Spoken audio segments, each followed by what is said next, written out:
जय गणेश्री मात की जय बरमदेव जय आदिवासी भाविसा कुलनी जय हो। आज कुल परिवार से એટલે એટલામાં જ રાખીએ બધા ઊંઘતા છે જમવાનું તૈયાર જ છે હવે લગભગ વારો હવે તમારો આવી જ જવાનો છે પણ વડીલ લોકોને હજુ કંઈક ને કંઈક અંદર મનમાં હશે એટલે એ લોકો ઉભરો તો ઠાલો છે પણ સમય થયેલો છે એટલે મેં પણ થોડુંક મેં કીધું કંઈક આ વર્ષમાં એક જ વાર બાવીસા કુળ પરિવારનું એક મિલન સમારંભ જેવો થાય અને એ કાર્યક્રમમાં એમ બી અમારે તો અત્યારે સોમનાથ સ્વાભિમાન પર્વ અત્યારે સોમનાથમાં ઉજવાઈ રહ્યું છે અને આપણા વડાપ્રધાન 3 દિવસ માટે ત્યાં છે એટલે મારે જવાનું હતું અને ગઈકાલે જ એક સ્પેશિયલ ટ્રેન મારફતે આપણા વલસાડ જિલ્લો, નવસારી જિલ્લો, સુરત જિલ્લો, સુરત સિટીવાળાને બધાને ટ્રેન ભરીને મોકલી આપ્યા ને એ લોકોને રવાના કરીને મેં કીધું કુલ પરિવારનું સંમેલન બીજા ઘણા બધા કાર્યક્રમો પહેલેથી જ ગોઠવાયેલા હતા એટલે આ કાર્યક્રમમાં ન જવાનું એક કુલ પરિવાર એક મહત્વનું મારા માટે હતું। આજના આ કાર્યક્રમમાં આપણી વચ્ચે બાવીસા કુળ માટે હંમેશા જે ચિંતા કરતા અને કુલ પરિવારને આ રીતે બધાને ભેગા કરવાનું જેમણે શરૂઆત કરી એવા આપણા મનીષભાઈ કાર્યપાલક ઇજનેરશ્રી સાથે મારા કાકા યશવંતભાઈ, ઉક્કડભાઈ, કાંતિભાઈ આ બધાએ આ બધું કુળ પરિવારને ભેગા કરીને આ બધું ભેગા કરવા માટેનું પહેલેથી જ આયોજન કર્યું। શૈલેષભાઈ મોડે મોડે જોડાઈ ગયા સાથે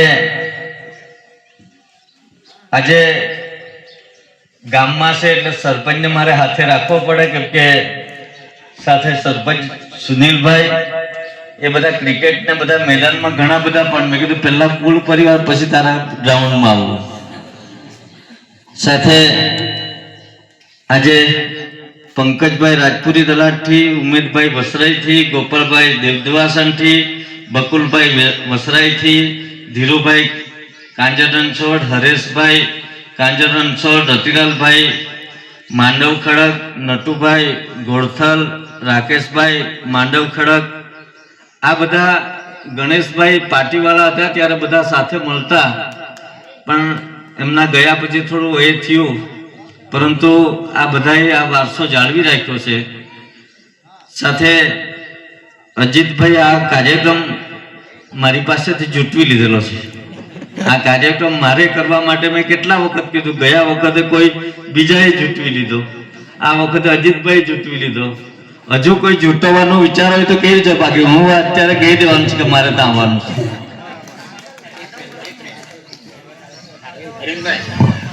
અરવિંદભાઈ જે વાત કરી ને એટલે મારે વચ્ચે બોલવું પડે કે અરવિંદભાઈ માફ કરજો, આવતા વર્ષ માટે માંડવ ખડકવાળાએ માગી લીધી રહેશે તારીખ એટલે આપને ત્યાં નહીં આવી શકશું। જો કોઈ ના પાડશે ત્યારે તમારે ત્યાં કાયમ ના માટે જો એ તો હવે છૂટ આપી છે, જ્યારે બી કોઈ એ નહીં થાય તો આપણે તો છે પણ કોઈને મન દુઃખ નહીં થાય પણ મેં હંમેશા માટે જ્યારે પણ દર વર્ષે થાય તો આ કાર્યક્રમ મને આ પહેલે 2027માં અત્યારથી નક્કી ચાલો 2027 તો 27 સાથે આ માહિતી વિભાગમાં આખા ગુજરાતનું સરકારનું માહિતી પ્રસારણને ખૂબ જવાબદારી વાળા હોદ્દા પર આપણા ઉમેશભાઈ આપણા બાવીસા કુળનું નામ ઉજાગર કરી રહ્યા છે।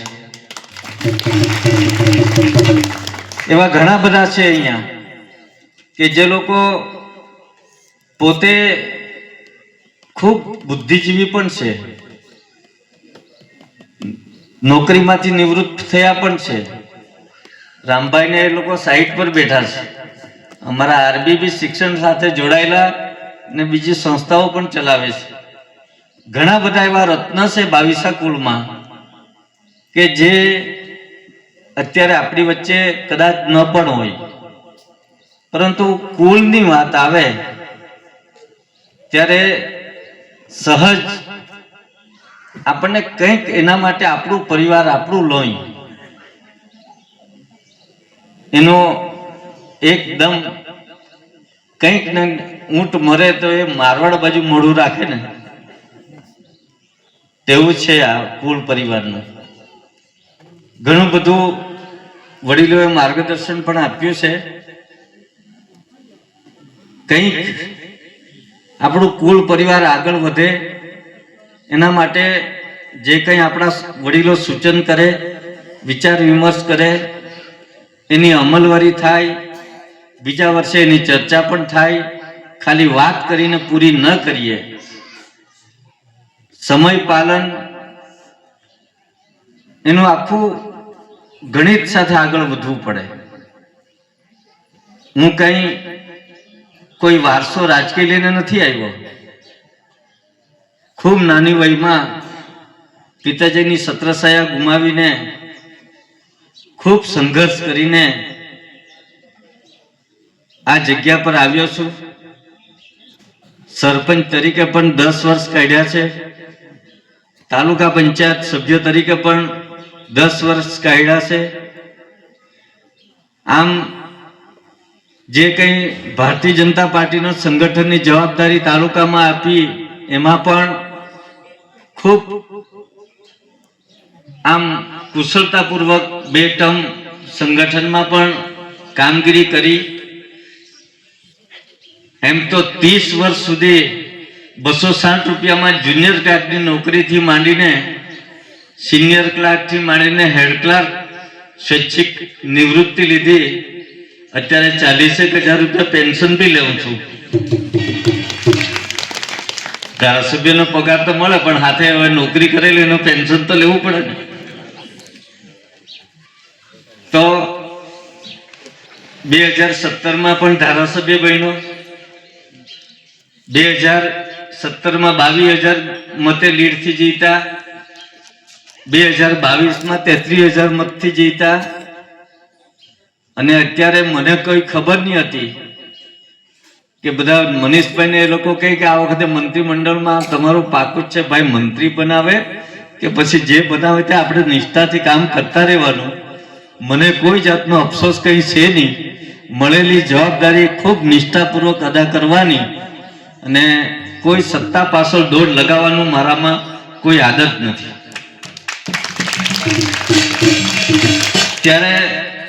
અત્યારે જ્યારે મને આખા ગુજરાત એ ભારતીય જનતા પાર્ટીની પ્રયોગશાળા અને ગુજરાત એ ભારતીય જનતા પાર્ટીમાં આવા પ્રદેશના હોદ્દેમાં જવા માટે કેટલા લોકોની કેટલી લાઈન, પણ તેવા લોકો આજે વેઇટિંગમાં રહ્યા અને મારા જેવાને આ તક પાર્ટી આપી. અને એમાં પણ આપણા યશસ્વી વડાપ્રધાન નરેન્દ્રભાઈ મોદી સાહેબ, ગૃહમંત્રી અમિત શાહ સાહેબ, આપણા પ્રદેશના નવા જે પ્રદેશ પ્રમુખ જગદીશ વિશ્વકર્મા, આપણા મુખ્યમંત્રી ભૂપેન્દ્ર પટેલ, આપણા ઉપમુખ્યમંત્રી શ્રી હર્ષ સંઘવી. અને જ્યારે અમારી પહેલી મીટિંગ થઈ ત્યારે આ લોકોએ બધાએ જાહેર કરી કે આ પ્રદેશની ટીમ બની છે. એ ટીમ ખૂબ એમાં ગહરી ઊંડાઈથી ચર્ચા કરીને 75 દિવસ સુધી એનું મથામણ કરીને આ ટીમ જાહેર કરી છે. અને આ ટીમમાં તમારી પસંદગી કરી છે અને તમારી પાસે પાર્ટીએ એવી. અને અત્યારે પણ મને જે સોમનાથ સ્વાભિમાન પર્વ ચાલી રહ્યું છે એનું 4 જિલ્લાની જવાબદારી આપેલી છે. સુરત જિલ્લો, નવસારી જિલ્લો, વલસાડ જિલ્લો અને સુરત સિટી આખી, એમાં વિસ્તારમાં જેટલા બી શિવ મંદિર આવેલા છે એ શિવ મંદિરની બધી જ યાદી એના ઇન્ચાર્જ, સહ ઇન્ચાર્જ, દરેક શિવ મંદિરમાં જે ધૂન થાય, પૂજા થાય, અને જે સોમનાથ આખી ટ્રેન મોકલી એમાં પણ બધાને ટ્રેનમાં બેસાડવાનું, મોકલવાનું, એ બધી વ્યવસ્થા કરી. ગઈકાલે એક એવો બનાવ મારા માટે પહેલી વાર એવો બન્યો કે કપરાડા તાલુકાના એક ડબ્બો, જે સ્પેશિયલ ડબ્બો હતો ને એને ફાળવેલો ને પેલા કપરાડા વાળાને કીધું કે તમે 6 નંબરમાંથી 7 નંબરમાં જાઓ. એટલે પેલા બિચારા ભોળા ઉતરી ગયા, તે બાજુથી 7 નંબરમાં એ લોકોને મળ્યું નહીં. એટલે મેં કીધું કે તમે ગમે તેમ કરીને ચડી જાઓ, પણ નહીં, અમને ઉતાર્યા નહીં. એટલે નહીં, એ લોકો ઉતરી પડ્યા એટલે ઉતરી પડ્યા. પછી તે બાજુથી તરત એ લોકોને પાછા ભેગા કર્યા, બીજી ટ્રેન પાછળ આવે એમાં બેસાડ્યા. જે હોલિડે ટ્રેન મૂકેલી તે એને સુરત પર સાઈડ કરાવી ને એ લોકોને પછી મોકલ્યા. 3 વાગ્યાથી તમે 6 વાગ્યા સુધી એ લોકો બેસા નહીં, ત્યાં સુધી હું ત્યાં રેલવે સ્ટેશન પર ઉભો રહ્યો.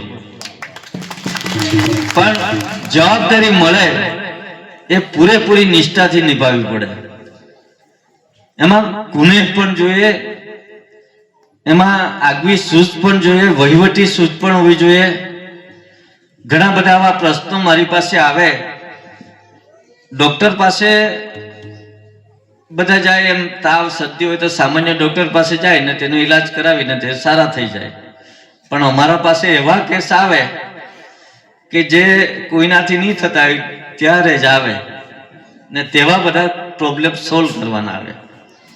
એક અત્યારે ઉમેશભાઈ જે ફી શિપ કાર્ડ બાબતમાં એક પ્રશ્ન આવેલો કે જે એનું ફોર્મ ઓનલાઈન નહીં થયેલું ને ઓનલાઈન કરવાનું, એપ ખોલાવીને પછી આપણે 22 છે ને બહુ ગરીબ છે એમ કે, એટલે સ્પેશિયલ કેસમાં ખોલાવીને પછી તે બાજુથી એને ફી શિપ કાર્ડમાં અપાવીને કામ પૂરું કર્યું. એટલે અત્યારે બીજા વર્ષમાં MBBSમાં ભણે છે.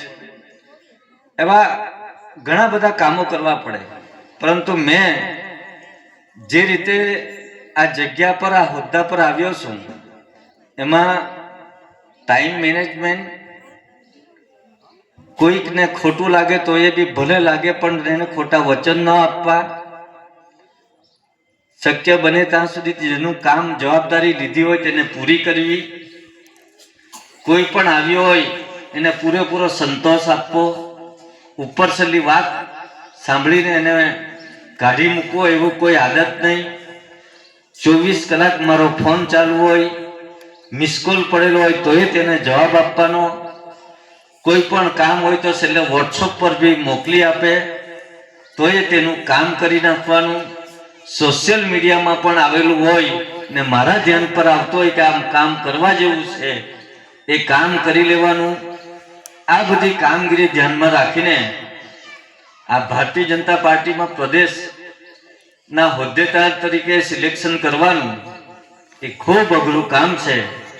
એમાં ઘણા બધા IB રિપોર્ટ, LIB રિપોર્ટ, પાર્ટીના બીજા બધા જે કેટલા બધા ચારણામાં ચડાય પછી આ હોદ્દા પર જવાય. એટલે આપણા 22 કુળ માટે એક ગર્વ પણ થાય છે ને મને પણ આ કુળમાં આ બધા કોઈ પણ રાજકીય પક્ષમાં હોય, હું નથી કહેતો કે ભાજપમાં જ હોય, પરંતુ તમે કામ એવું કરો કે તમને તમારી કામગીરી જોઈને તમારી કદર થાય, તમે લોકોના કામ કરો. અને જે વિદ્યાર્થીઓ અભ્યાસ કરે છે એ અત્યારે જે રીતે અત્યારે બધાને પ્રોત્સાહિત કર્યા, પણ કાંતિભાઈ કીધું કે 80% વાત તદ્દન સાચી છે. અત્યારનો જે જમાનો છે એ ખૂબ મેરિટ વાળો જમાનો છે. 60% એ પાસિંગ માર્ક જ કહેવાય. A+ ગ્રેડ વાળા હવે આવે એમાં ખૂબ મહત્વનું. સ્પર્ધાત્મક પરીક્ષાઓ થાય, બાહ્ય નોલેજ જોઈએ, એટલે બધી સ્પર્ધાત્મક પરીક્ષા થાય તેમાં પણ ખૂબ બધું વાંચન પણ હોવું જોઈએ. એટલે આ બધામાં નોકરી જ બધાને મળી જવાની એ મહત્વનું નથી કે નોકરી કરવાથી જ થાય, પરંતુ તમારામાં તમે સ્કિલ કે તમારામાં કંઈક તમે પોતે પણ કંઈક કરો અને બીજાને પણ રોજગારી આપો. તમારામાં ઘણી બધી શક્તિ પડેલી છે. એટલે આ બધું કામમાં કંઈક ને કંઈક પ્રવૃત્તિ કરતા રહો. અમે પણ આજે રાજકીય ક્ષેત્રમાં છે, છતાં પણ કંઈક ને કંઈક કામ ધંધા કરીને કોઈને રોજગારી આપવા માટેના બી અમે પ્રયત્ન કર્યા જ છે. એટલે દરેક 22 કુલ પરિવારને ખૂબ તમે ખુન્નસથી રહો, તમે હસતા ચહેરાએ બધા સાથે જાઓ. તમે આમ ક્યારેય નિષ્ફળતા મળવાની નથી, સફળતા ચોક્કસ મળવાની જ છે. ક્યારેય નાસીપાસ ન થાવ. તમે આમ એક વખત લીધેલું કામ એ પૂરું કરો. વિદ્યાર્થીઓ પણ તમારો એક ભણવાનો દાયકો છે, એ ભણવાના દાયકામાં પૂરેપૂરું ભણી લેવું. જે નોકરી મળે કે જ્યારે ભણીને આપણે તૈયાર થઈ જાય પછી બધી સ્પર્ધાત્મક પરીક્ષાઓ આવે, એ પરીક્ષાની તૈયારી પણ તમે એટલી જ કરો કે તમે તેમાં પાસ થઈ જાઓ. પછી નોકરી મળે, નોકરીમાં પણ તમે એવા કામ કરો કે તમે લોકોના દિલ જીતો ને તમારો આખો પરિવાર ને બધાને ધ્યાનમાં લો, અને વડીલોને પણ તમે બધાને એના આશીર્વાદ લો. બધા ઘણું બધું આજના દિવસે કહેવા જેવું છે, પરંતુ વડીલો આપણને જે માર્ગદર્શન આપે એ ખોટું નથી. આ 12મું થાય, લોકો 12 વાગે બોલાવે, આખો દિવસ કાઢી નાખે. હું તો એમ કેમ કે 9 થી 12 માં 12મું થઈ જ જવું છે. આટલો બધો સમય આખો દિવસ શું કામ? સવારના એ બધી વિધિ જે કઈ હોય, લગ્નમાં બી અત્યારે ચાંદલાથી માંડીને પેલી બાજુ મંડપથી માંડીને જાનથી માંડીને એ બધા પ્રી વેડિંગથી માંડીને જાત જાતનું, એમાં આપણે કંઈક મર્યાદા લાવવી જોઈએ. એમાં પણ સૂચન ખૂબ સારું છે. ખોટા ખર્ચા આપણે કરીએ નહીં, કરકસર કરીએ. આપણા બાળકોને સારું ભણાવીએ, સારા સંસ્કાર આપીએ અને વ્યસનથી પણ દૂર રાખીએ. આજે જંગલ વિસ્તારના બાળકો આપણા તલાટ વિસ્તારના બાળકો કરતાં વધારે હોશિયાર છે. એનું કારણ છે કે આ જંગલમાં શિક્ષણની ભૂખ જાગી છે. એ લોકો આશ્રમ શાળામાં જાય, આદર્શ નિવાસીમાં જાય, એકલવ્ય મોડેલ સ્કૂલમાં જાય, કે જે બધી સ્પર્ધાત્મક પરીક્ષાઓ આવે એમાં જાય, ને ત્યાંથી લોકો શિક્ષણ સાથે સંસ્કાર એને ઘણું બધું ત્યાંથી તૈયાર થઈને આવે.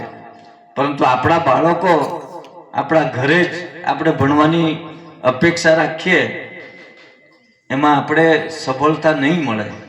એને બહાર કાઢવા જ પડશે. એને બહારનું વાતાવરણ પહેલેથી જ કરવું પડશે. જો શિક્ષણ સારું એને અપાવવું હોય તો તમે એવી સંસ્થાઓ ઘણી બધી હવે કે જે એકલવ્ય મોડેલ સ્કૂલ છે, કે GLR છે, કે ઇંગ્લિશ મીડિયમ સ્કૂલો બી છે હવે ટ્રાઇબલની. ને અત્યારે વાત કરું તો આ નરેન્દ્રભાઈ મોદી સાહેબના નેતૃત્વમાં આદિવાસી લોકો માટે આજ સુધી કોઈ સરકારે એટલું કામ કર્યું નથી, એટલું કામ આ સરકારમાં અત્યારે થયું છે. તમે ફી શિપ કાર્ડ, અરે જેટલા ભણતા છે છોકરાઓને ફી ભરવાની હોય ને, તો આજે પીજીની ફી અત્યારે 35 લાખ છે. એ 35 લાખ સરકાર આપે. પાયલોટની ટ્રેનિંગ હોય એની ફી પણ સરકાર આપે, વિદેશ ભણવા જવા માટે પણ સરકાર આપે. એ બાજુ જે કંઈ આજે ભણતા છે મેડિકલ, એન્જિનિયરિંગ, આ બધાને ફી બધી ટ્રાઇબલના પેલામાંથી મળે. અને વનબંધુ કલ્યાણ યોજના થકી આજે દરેક સેક્ટરમાં તમે રસ્તાની સુવિધા જોઈએ, શિક્ષણની સુવિધા જોઈએ, આરોગ્યની સુવિધા જોઈએ, કે પછી વ્યક્તિગત બધા લાભ જોઈએ, આવાસ જોઈએ, કે પછી આરોગ્યની સુવિધા જોઈએ, આ બધું આજ સુધી કોઈ સરકારે કર્યું નથી. ખૂબ યોજના છે, એ બધો લાભ આપણે બધાએ લેવાનો છે. અને આપણે કુલ પરિવાર એકબીજા પર કંઈ આફત આવે તો સાથે મળીને આ કુલને આપણે બધા જ ઉજાગર કરીએ, ને કુલના લોકોને કંઈ પણ મુશ્કેલી થાય તો એમને વહારે રહે. એક ભૂતસર ગામના પણ મારી પાસે એક મુશ્કેલી લઈને આવેલા, એમાં પછી પાછા દેખાયા નહીં, પણ જ્યારે જ્યારે કોઈ પણ આવે તો એમાં પૂરા દિલથી એને મદદ કરવાની પ્રયત્ન પણ કર્યો છે. અને જે રીતે આપ સૌ આપણો કિંમતી સમય કાઢીને આ રીતે કુલ જ્યારે ભેગું થાય ત્યારે બધા આવો અને બીજાને પણ સાથે લઈ આવો. એક દિવસ આ રીતે બધા સાથે ખુલ્લા મનથી ચર્ચા કરીને આપણે આપણા કુળને ઉજાગર કરીએ. એ જ આજનો દિવસનો મહિમા છે. સૌને ફરીવાર વંદન. જય ગણેશ્રી માં, જય વરમદેવ.